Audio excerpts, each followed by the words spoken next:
दोस्तों, West Indian cricketers की बात करें तो शायद पूरे वर्ल्ड के अंदर कोई ऐसी लीग नहीं होगी जिसमें आपको वेस्ट इंडियन प्लेयर्स खेलते हुए नजर ना आए। बल्कि इनके बगैर किसी भी इवेंट का लीग का मजा ही नहीं आता जब तक वेस्ट इंडियन क्रिकेटर उस लीग के अंदर मौजूद ना हो।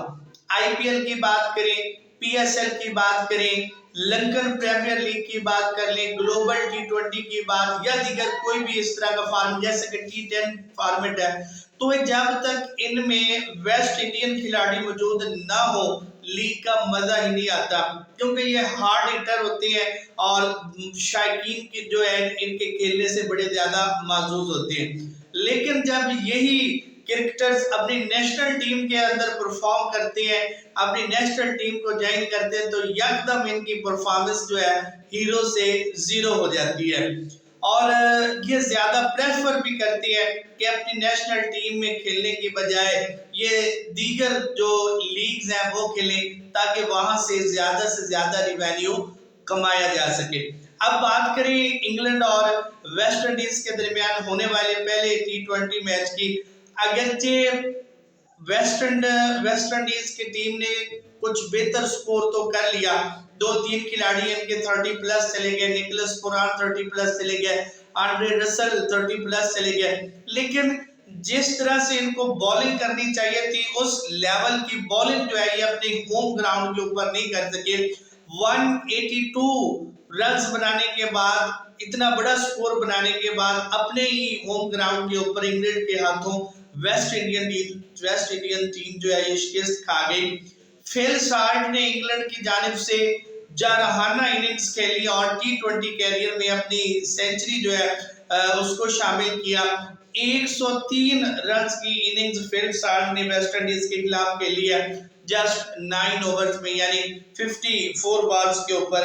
जिसमें 9 चौके और 6 छक्के शामिल है। तो इस तरह से वेस्ट इंडीज को पहले टी20 में इंग्लैंड के हाथों शिकस्त का सामना करना पड़ा है। अब बॉलिंग की अगर हम बात करें तो मोहम्मद अकील कदरे बेहतर है, 4 ओवर में जस्ट 20 रन दिए। लेकिन इसके अलावा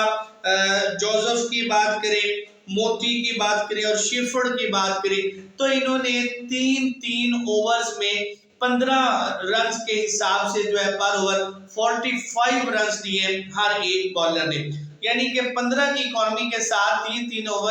ओवर्स के अंदर इनफरादी तौर पर इन लोगों ने 45 रन खाए हैं। यानी फिल साल्ट ने इनकी अच्छी तरह से दुर्गत बनाई है और अपनी टीम को 19 गेंदें अभी भी बाकी रहती थी और फतह दिलवा दी। तो वेस्ट इंडियन क्रिकेटर्स के साथ हमेशा से यह मसला है कि जब ये इकट्ठे हो जाते हैं अपनी टीम के अंदर तो ये बेहतर परफॉर्म नहीं करते जैसा कि ये लीग्स के अंदर परफॉर्म करते हैं। लीग के अंदर हम देखते हैं कि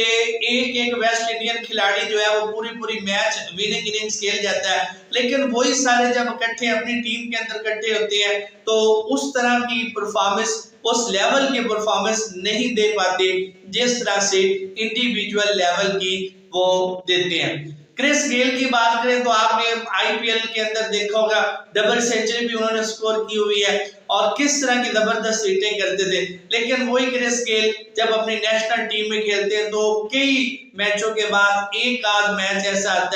आता था जिसमें वो बेहतर परफॉर्म कर जाते थे, अदरवाइज 5, 7, 10, 15 की इनिंग्स खेलने के बाद वो आउट हो जाते थे। तो ये वेस्ट इंडियन खिलाड़ियों के साथ शुरू से ही मसला रहा, लेकिन बहरहाल कोई भी इवेंट हो, कोई भी